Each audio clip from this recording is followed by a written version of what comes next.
आइए मेरे बच्चों, जुड़ जाइए।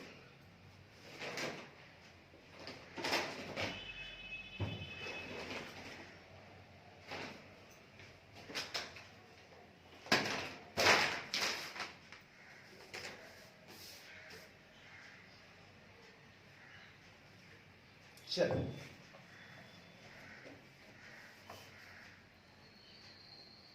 अब हम आगे बढ़ते हैं।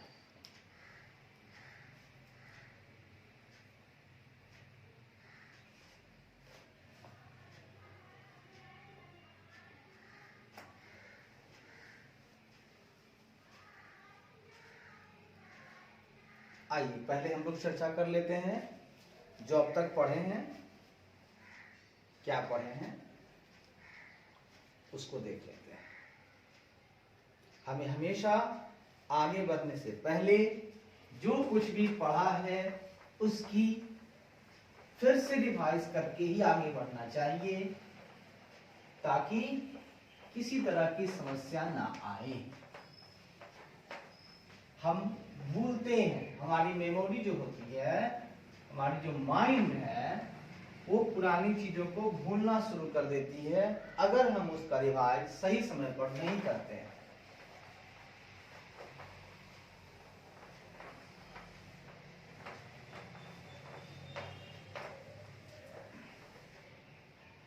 पढ़ना बहुत आसान है, बस उसको याद रख पाना थोड़ी कठिन काम।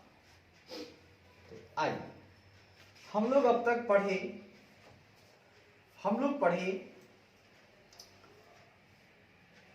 सबसे पहले ऑडिटर्स की ऑब्जेक्टिव क्या है। तो साहब ऑडिटर्स की ऑब्जेक्टिव हैं 4। पहला तो है वो देता है ओपिनियन, ठीक है, क्या देता है, एप्रोप्रिएट मॉडिफाइड ओपिनियन देता है, जैसा भी उसको उचित लगता है। क्वालिफाइड देता है, मिस स्टेटमेंट जो होते हैं अगर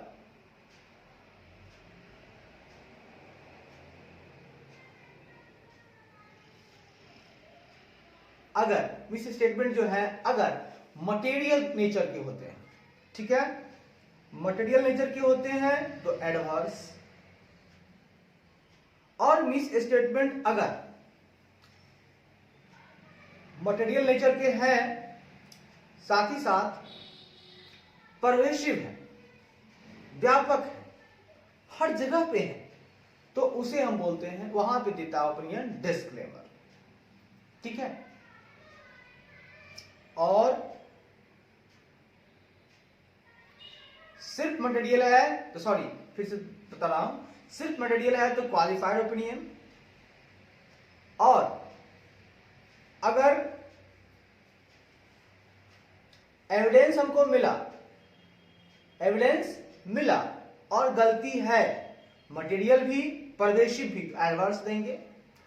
और मेरे पास एविडेंस ही नहीं है कि मैं कंक्लूजन कर पाऊं कि भैया गलती है भी या नहीं, या कितनी गलती है, और लगता है कि वो गलती होगी तो वो मटेरियल और परवेशिव, तो हम डिस्क्लेमर देंगे।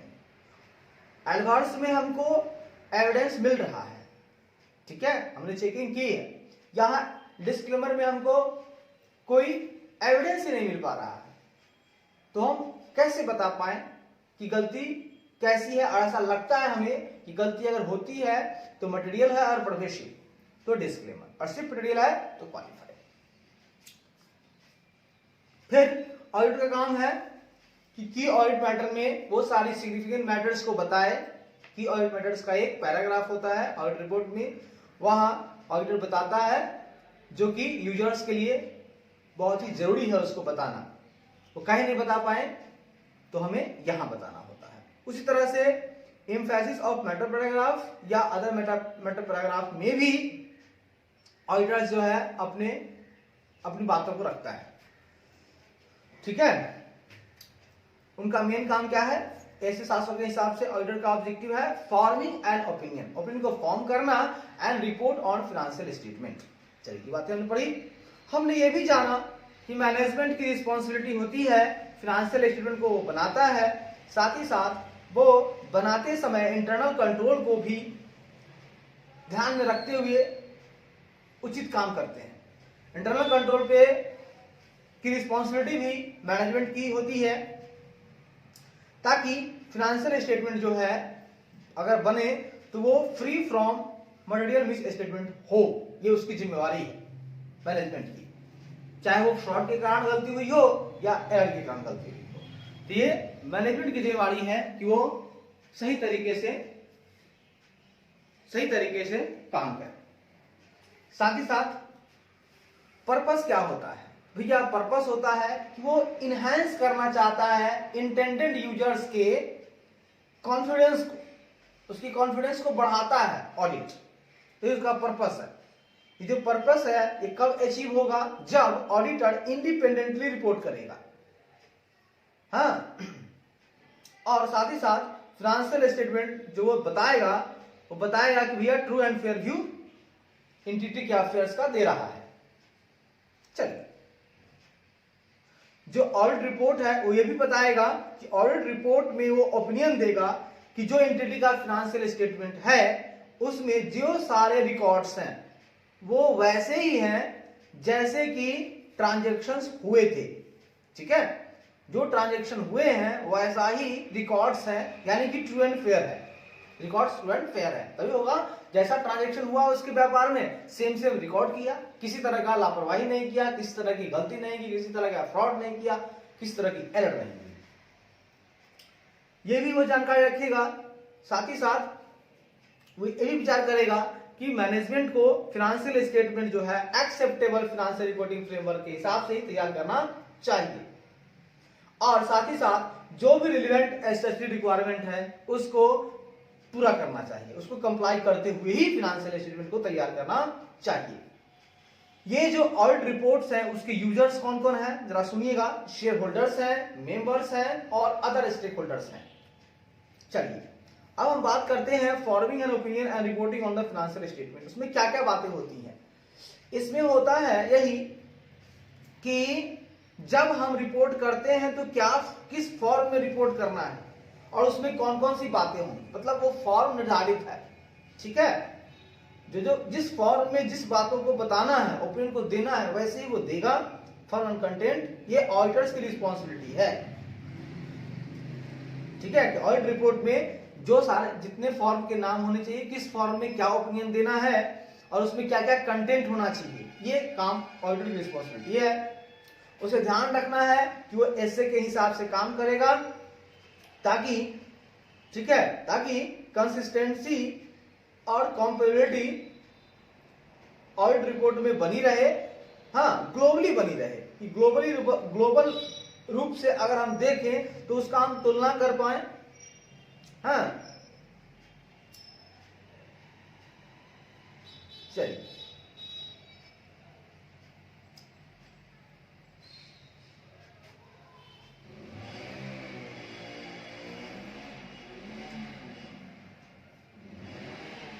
आइए, तो ऑडिटर का ऑब्जेक्टिव क्या होता है ऐसे 700 के हिसाब से? इस बात को आप समझ गए कि उनका काम है ओपिनियन को फॉर्म करना, फाइनेंशियल स्टेटमेंट पे के ऊपर ओपिनियन को फॉर्म करना।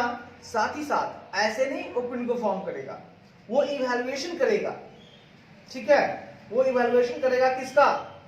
अपने ही कंक्लूजन का, जो कि उसने निकाला है ऑडिट एविडेंस को प्राप्त करने के बाद। मतलब ऑडिट एविडेंस उसको मिला, ऑडिटर को उससे कंक्लूजन निकाला, उसका इवैल्यूएशन किया कि भैया क्या कैसे होगा, और उस इवैल्यूएशन के आधार पर ही वो फाइनेंशियल स्टेटमेंट के ऊपर ओपिनियन देता है। साथ ही साथ जो भी वो ओपिनियन देगा वो रिटन रिपोर्ट में होना चाहिए। हमें ध्यान रखना है कि ओपिनियन जब वो फॉर्म करता है तो ऑडिटर को रीजनेबल एश्योरेंस भी ऑब्टेन करना होगा। उसे रीजनेबल एश्योरेंस ऑब्टेन कैसे होगा? तो वो उसको पता होना चाहिए, ठीक है, उसको ध्यान में रखना है। हाँ, कि वो जो ओपिनियन दे रहा है ना, कभी देगा जब फाइनेंशियल स्टेटमेंट जो तैयार हुआ है वो सारे मटेरियल रिस्पेक्ट को देखते हुए हुआ है, कहीं से कोई छूटने वाली बात नहीं है। साथ ही साथ वो एप्लीकेबल फाइनेंशियल रिपोर्टिंग फ्रेमवर्क के साथ ही तैयार हुआ है, तभी वो ओपिनियन फॉर्म कर पाएगा और रीजनेबल एश्योरेंस ले पाएगा। जब वो ठीक है, ऑडिटर कंक्लूड करता है कि जब वो रीजनेबल एश्योरेंस ऑब्टेन करता है कि फाइनेंशियल स्टेटमेंट, ठीक है, जब उसे मिल जाता है रीजनेबल एश्योरेंस, तो वो क्या कहेगा कि financial statement as a whole free from material misstatement है, चाहे फ्रॉड के कारण हो या एरर के कारण हो। अरे वो तभी बोल पाएगा और रीजनेबल एश्योरेंस उसको तभी मिल पाएगा, मतलब कि रीजनेबल एश्योरेंस मिल रहा है तो बोल रहा है कि भैया सब कुछ ठीक है, free from material misstatement है हमारा फाइनेंशियल स्टेटमेंट। लेकिन वो कैसे बोल पाएगा? जब उसको sufficient and appropriate audit evidence मिल जाएगा, साथ साथ उसको वो इवैल्यूएशन करेगा। किसको इवैल्यूएशन करेगा भाई? तो वो इवैल्यूएशन करेगा, किसको करेगा? इवैल्यूएशन करेगा अपने ही कंक्लूजन को। ऑडिट एविडेंस मिला, उससे कंक्लूजन निकाला, उस कंक्लूजन को इवैल्यूएशन किया। अब आइए हम आगे बढ़ते हैं। A specific evaluation by the auditor. ऐसे तो जनरल इवैल्यूएशन हमने बताया था आपको, इवैल्यूएशन करता है, देखिए वो इवैल्यूएशन करता है कि जो मैनेजमेंट है ना उसके बहुत सारे जजमेंट होते हैं, तो उस जजमेंट में वो देखता है कि उसका अमाउंट, जैसे कि अमाउंट को लेकर जजमेंट करता है मैनेजमेंट, डिस्क्लोजर को लेकर करता है, तो वो चेक करना है कि वो सही कर रहा है या नहीं कर रहा है। जो अकाउंटिंग एस्टिमेट कर रहा है, बना रहा है, वो सही उसमें बायसनेस तो नहीं कर रहा है मैनेजमेंट, क्या वो सिलेक्टिव करेक्शन तो नहीं कर रहा है, तो इन सब बातों पर ध्यान देगा। यह है इवैल्यूएशन बाय द ऑडिटर। अब देखिएगा स्पेसिफिक इवैल्यूएशन बाय ऑडिटर।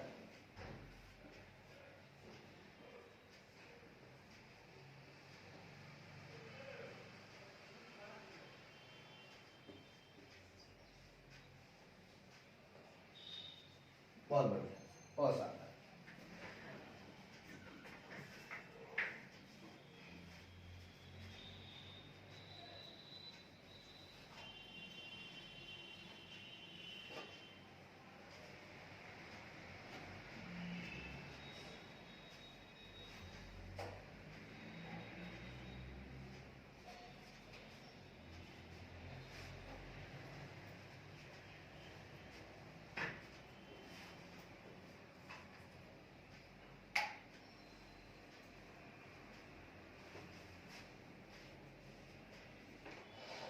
आइए देखते हैं क्या कहना चाहता है। ठीक है, कहता है in particulars the auditor shall evaluate, ठीक है, विशेष रूप से ऑडिटर जो है इवैल्यूएट करता है the financial statement adequately disclose the significant accounting policies selected and applied. कहता है कि फाइनेंशियल स्टेटमेंट जो पर्याप्त रूप से डिस्क्लोज करता है, क्या डिस्क्लोज कर रहा है financial statement significant accounting policy को जो सिलेक्टेड है एंड अप्लाइड है। मतलब ऑडिटर ये भी देखेगा कि क्या मैनेजमेंट जो है बेचारे साहब, वो बेचारे साहब जो मैनेजमेंट साहब हैं, क्या वो एडिक्वेटली फाइनेंशियल स्टेटमेंट डिस्क्लोज किए हैं, कैसे? अकाउंटिंग पॉलिसी के हिसाब से। The financial statement adequately disclose, क्या फाइनेंशियल स्टेटमेंट में डिस्क्लोज हो रहा है significant accounting policy selected and applied. मतलब क्या फाइनेंशियल स्टेटमेंट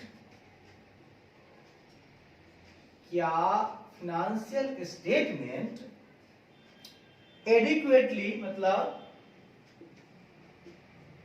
पर्याप्त रूप से डिस्क्लोज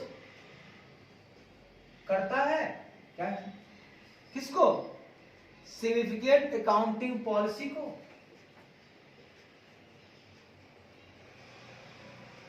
सिग्निफिकेंट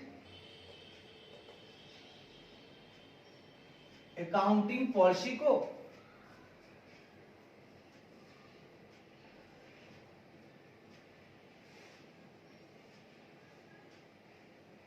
मतलब कि फाइनेंशियल स्टेटमेंट जो तैयार हुआ है, क्या उसमें बताया गया है कि इस अकाउंटिंग पॉलिसी के हिसाब से काम हुआ है ना?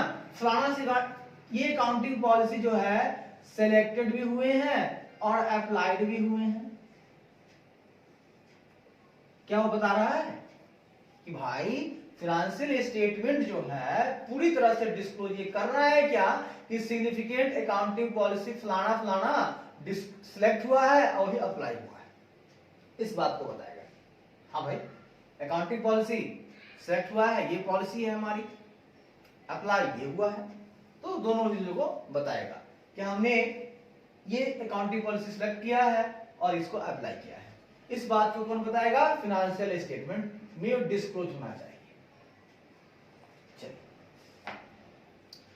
Accounting policy selected and applied are consistent with the applicable financial reporting framework। अब देखिए सुनिए क्या करता है, जो भी अकाउंटिंग पॉलिसी हमने लगाया है फाइनेंशियल स्टेटमेंट में को तैयार करते समय, ठीक है, वो अकाउंटिंग पॉलिसी कैसा होना चाहिए? निरंतर लगना चाहिए। ये हमेशा क्या होना चाहिए? कंसिस्टेंट होना चाहिए, रेगुलर होना चाहिए। और पॉलिसी जो है कंसिस्टेंट होना चाहिए तथा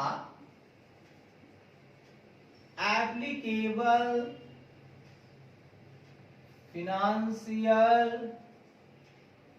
रिपोर्टिंग फ्रेमवर्क के हिसाब से होना चाहिए। गुड, मतलब कि जो भी सिग्निफिकेंट अकाउंटिंग पॉलिसी लगाई गई है फाइनेंशियल स्टेटमेंट को तैयार करते समय, वो हमेशा कंसिस्टेंट होना चाहिए साल दर साल, और वो होना चाहिए एप्लीकेबल फाइनेंशियल रिपोर्टिंग फ्रेमवर्क के हिसाब से, ठीक है, एफआरएफ के हिसाब से वो होना चाहिए। ऐसा नहीं कि जो मन में आया लगा। आगे बढ़िए, accounting estimate made by management are reasonable. याद रखिएगा, मैनेजमेंट अकाउंटिंग पॉलिसी तो लगाता ही लगाता है, बेचारा अकाउंटिंग एस्टिमेट भी लगाता है। क्या अमाउंट होना चाहिए किसी मशीनरी का, कितने साल होना चाहिए, तो साथ ही साथ मैनेजमेंट को यह भी ख्याल रखना चाहिए कि जो भी अकाउंटिंग एस्टीमेट वो फाइनेंशियल स्टेटमेंट बनाते समय करता है वह रीजनेबल होना चाहिए। रीजनेबल होना चाहिए, रीजनेबल मतलब तर्क संगत, ऐसा नहीं कि जो मन में आया कर दिए, वो रीजनेबल होना चाहिए। अच्छी बात है। The information presented in financial statement is relevant, reliable, comparable, understandable। वाह वाह वाह वाह वाह, कितनी बड़ी बात कह दी मेरे मित्र आपने, बहुत बढ़िया बात बोले साहब। फाइनेंशियल स्टेटमेंट तो आप बना ही रहे हो ना, तो फाइनेंशियल स्टेटमेंट में दी गई इंफॉर्मेशन कैसा होना चाहिए?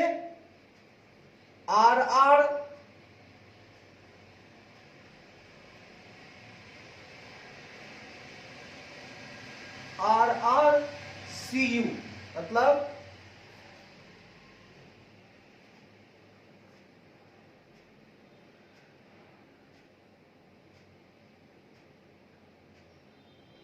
कुरी। कैसा होना चाहिए? इंफॉर्मेशन कैसा होना चाहिए?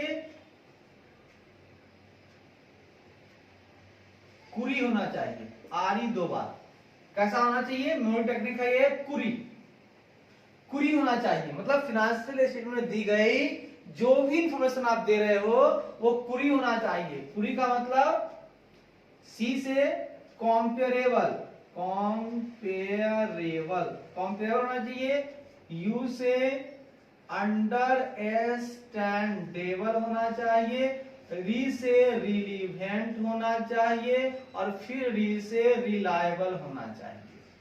साहब याद रखिएगा, इंफॉर्मेशन जो भी दीजिएगा वो कैसा होना चाहिए, कुरी के हिसाब से होना चाहिए। कुरी, अरे कुरी कुरी, इस टाइप से कुछ टेक्निक बना करके आप याद करेंगे कि फाइनेंशियल स्टेटमेंट में दी गई जो भी इंफॉर्मेशन है वो कुरी होना चाहिए, मतलब सी से कॉम्पेरेबल होना चाहिए, मतलब हम उसको तुलना कर सकें, पिछले साल से इस साल को तुलना कर सकेंगे, किसी दूसरे के साथ तुलना कर सकते हैं। साथ ही साथ रिलीवेंट होना चाहिए, अब जो भी इंफॉर्मेशन दे रहे हैं वो हमारे व्यापार से संबंधित होना चाहिए, ऐसा नहीं कि किसी और जानकारी दे रहे हैं, ठीक है। रिलायबल होना चाहिए, मतलब विश्वसनीय, एकदम भैया सही बता रहा है, ठीक है। और इंफॉर्मेशन जो होना चाहिए वो रिलायबल होना चाहिए, उसके बाद में अंडरस्टैंडेबल, मतलब किसी को समझ में आ जाए, तो ऐसा इंफॉर्मेशन होना चाहिए भैया, ऐसा नहीं कि बस कुछ भी लिख दी। चलिए, financial statement provides adequate disclosure, वाह वाह वाह। फाइनेंशियल स्टेटमेंट में क्या करना चाहिए, वहां पर पर्याप्त रूप से डिस्क्लोजर होना चाहिए,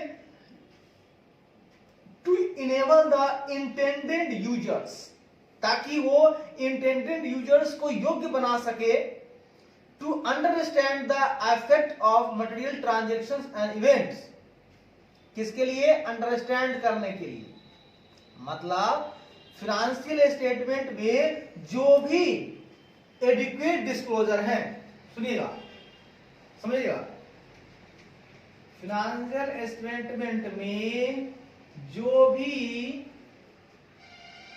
एडिक्वेट डिस्क्लोजर है वह कैसा होना चाहिए, वह इंटेंडेड यूजर्स को इस योग्य बना देगा, वह इंटेंडेड यूजर को इस योग्य बनाएगा कि वह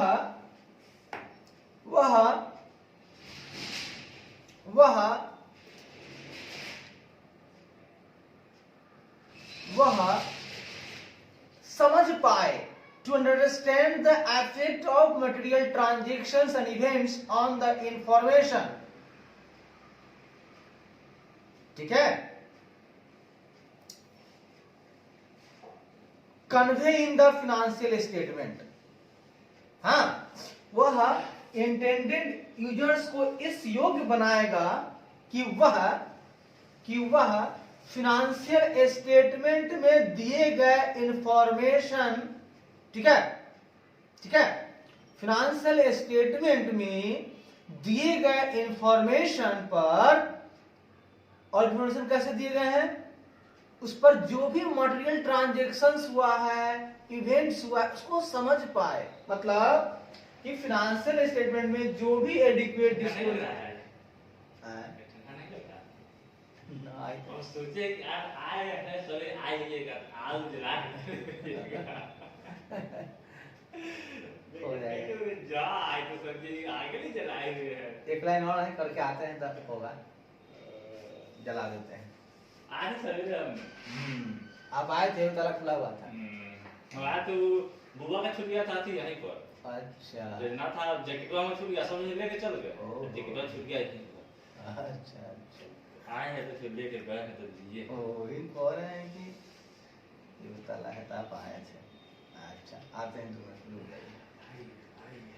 तो फाइनेंशियल स्टेटमेंट जो है वो प्रोवाइड करता है एडिक्वेट डिस्क्लोजर, सही बात है, ताकि इंटेंडेड यूजर इस योग्य हो जाए कि वह समझ पाए मटेरियल ट्रांजैक्शंस और इवेंट के प्रभाव को, वह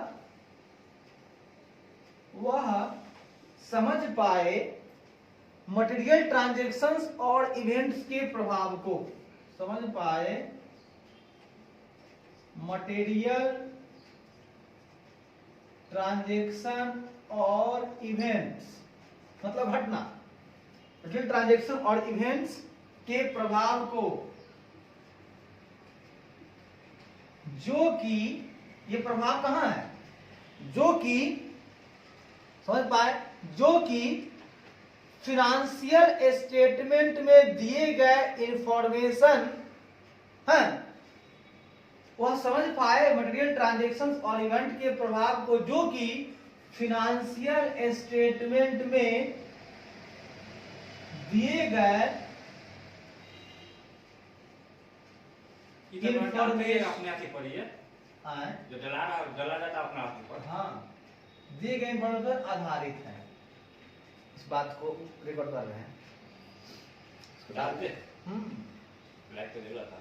हाँ कागज से पढ़ा है, सुनते रहते हैं ना, ऐसे दो फायदा हो गया ना, हाँ लगता है कि बता रहे हैं ना तो जरा अपना भी जानकारी, हाँ लगता है कि समझाना पड़ रहा है, यही बात है। तो इस बात को हमने समझ लिया मेरे बच्चों कि इसमें ऑडिटर एक बात और इवेल्युएट करेगा, ठीक है। ऑडिटर जो है ना क्या क्या इवेल्युएट किया सो देख लीजिए। पहला बता रहा है कि फिनेंशियल स्टेटमेंट जो है पर्याप्त रूप से डिस्क्लोज करता है सिग्निफिकेंट अकाउंटिंग पॉलिसी को, कि क्या कि किस अकाउंटिंग पॉलिसी को सिलेक्ट किया है, क्या अप्लाई किया है, इस बात को उसे बताना है फाइनेंशियल स्टेटमेंट में, ठीक है। साथ ही साथ वो अकाउंटिंग पॉलिसी कंसिस्टेंट होना चाहिए तथा एप्लीकेबल फाइनेंशियल रिपोर्टिंग फ्रेमवर्क के हिसाब से होना चाहिए। उसके बाद मैनेजमेंट को यह भी ख्याल रखना चाहिए कि जो भी अकाउंटिंग एस्टिमेट वो फाइनेंशियल एस्टिमेट बनाते समय लगाता है या करता है वह रीजनेबल होना चाहिए, तर्कसंगत होना चाहिए, ऐसा नहीं कि कुछ भी लिख दिए। उसके बाद फाइनेंशियल स्टेटमेंट में दिया गया जो भी इंफॉर्मेशन है वो क्वेरी के रूप में होना चाहिए, मतलब सी फॉर कॉम्परेबल होना चाहिए, यू फॉर अंडरस्टैंडेबल होना चाहिए, आर ई मतलब रिलायबल होना चाहिए, और फिर आर ई मतलब रिलेवेंट होना चाहिए। फिर बता रहा है कि फाइनेंशियल स्टेटमेंट में जो भी एडिक्वेट डिस्क्लोजर है वह इंटेंडेड यूजर को इस योग्य बनाएगा कि वह समझ पाए मटेरियल ट्रांजैक्शंस और इवेंट्स के प्रभाव को, जो कि फाइनेंस स्टेटमेंट में दिए गए इंफॉर्मेशन पर आधारित है। हाँ नहीं मतलब कि जो फाइनेंस में दी गई इंफॉर्मेशन, तो आधार मतलब कि फाइनेंशियल स्टेटमेंट जो भी इंफॉर्मेशन दिया गया है उसका आधार क्या है, मटेरियल ट्रांजैक्शन और इवेंट।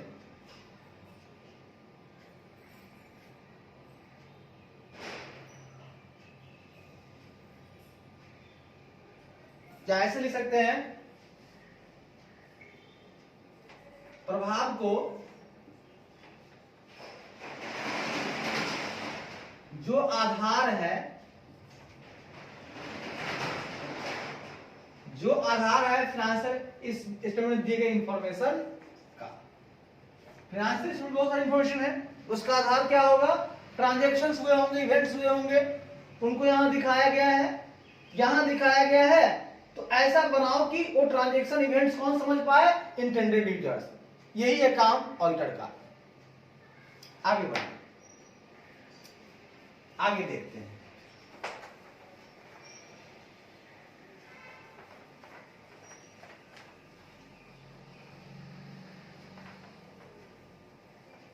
लास्ट लाइन देखिएगा क्या कहना चाहता है, लास्ट लाइन सुनिएगा।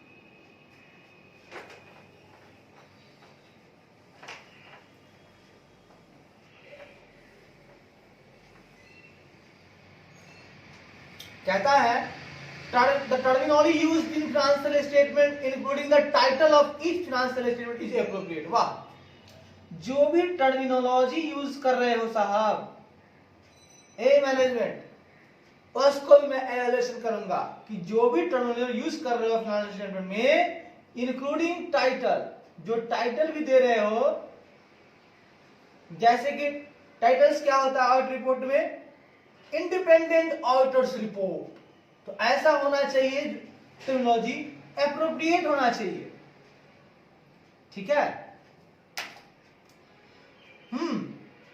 प्रत्येक फाइनेंस, या ऐसा आप बोल सकते हो, ये तो ऑडिट रिपोर्ट का हम बताएं, और फाइनेंशियल स्टेटमेंट में जो भी टर्मिनोलॉजी यूज करते हो, फाइनेंशियल स्टेटमेंट बनाते समय जो भी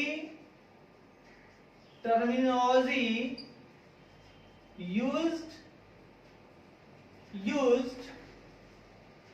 किया जाता है, जो भी टर्मिनोलॉजी यूज किया जाता है वह कैसा होना चाहिए? हाँ, इंक्लूडिंग टाइटल,